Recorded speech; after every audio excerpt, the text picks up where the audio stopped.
So hey guys, welcome back to my YouTube channel. तो आज के इस वीडियो में आप लोग इकोसिस्टम कंप्लीट करवाने वाला हूँ।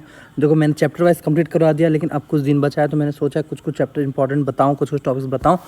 तो इसके अगर आपको पूरा चैप्टर वाइज देखना है तो आपको नीचे डिस्क्रिप्शन पे लिंक मैं दे दूंगा, वहाँ से चैप्टर वाइज देख सकते हो। इसके साथ ही मेरे सारे ट्रिक्स के पीडीएफ अगर चाहिए तो आप मेरे से कॉन्टैक्ट कर सकते हो, आपको मेरा नंबर भी नीचे मिल जाएगा। इकोसिस्टम में देखो ज़्यादा ट्रिक्स नहीं है, लेकिन जो भी बताऊँगा मेरे अकॉर्डिंग मैंने बनाया है। अगर आपको ट्रिक्स की ज़रूरत है तो पढ़ना, अगर ज़रूरत नहीं तो आप ऐसे पढ़ सकते हो। तो सबसे पहला पॉइंट है, the component of the ecosystem are seen to function as a unit when you consider the following aspect. कौन कौन सा? Decomposition, energy flow, nutrient cycling and productivity. तो नीट में कहीं से भी क्वेश्चन आ सकता है, तो आपको सब याद रखना चाहिए एक एक पॉइंट।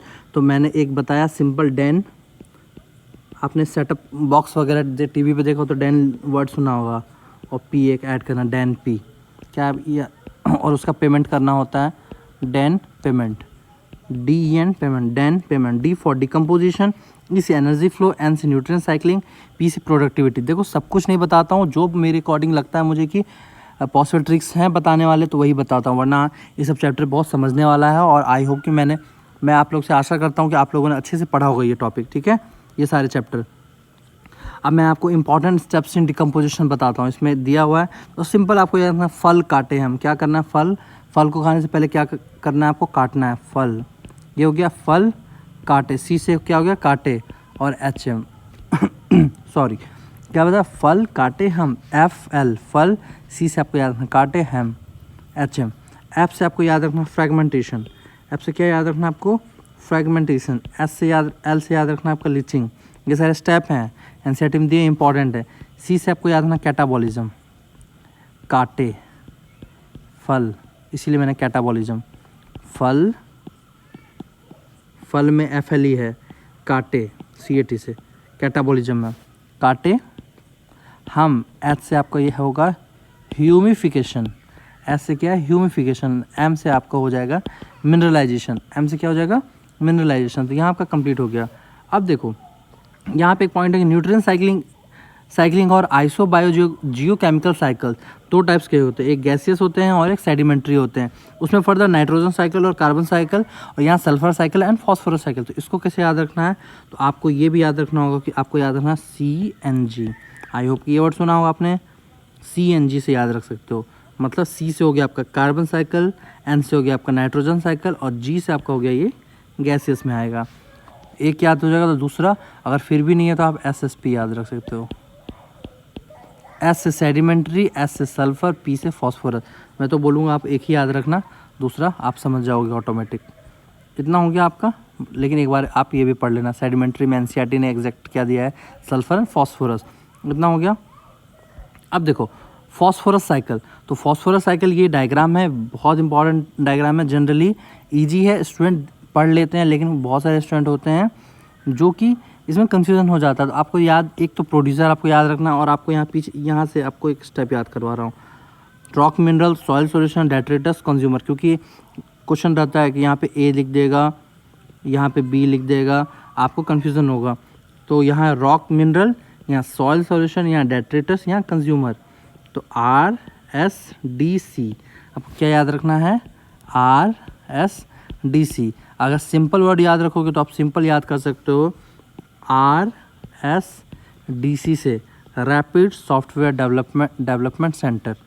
याद रखना आपको, एक वर्ड है, इजी वर्ड है, rapid software development centre, RSDC। R से रॉक मिनरल, एस से सॉइल सॉल्यूशन, डी से डेट्रेटस, सी से कंज्यूमर। अगर ये टफ लगा तो सिंपल फिर से एक और चीज़ बता रहा हूँ, क्या? और एक क्या है ये देखो, really stupid disease is cancer. RSDC, really stupid disease cancer. ये कैंसर डिजीज तो जनरली ये स्टूपिड डिजीज है, आप मानोगे इसे, अच्छा तो कोई डिजीज होता नहीं है। तो really stupid disease cancer, RSDC से याद रख सकते हो। आर से रॉक मिनरल, एस से सॉल्व सॉल्यूशन, डी से डेट्रेटस, सी से कंज्यूमर। ऐसे करके याद कर सकते हो उसको, ठीक है।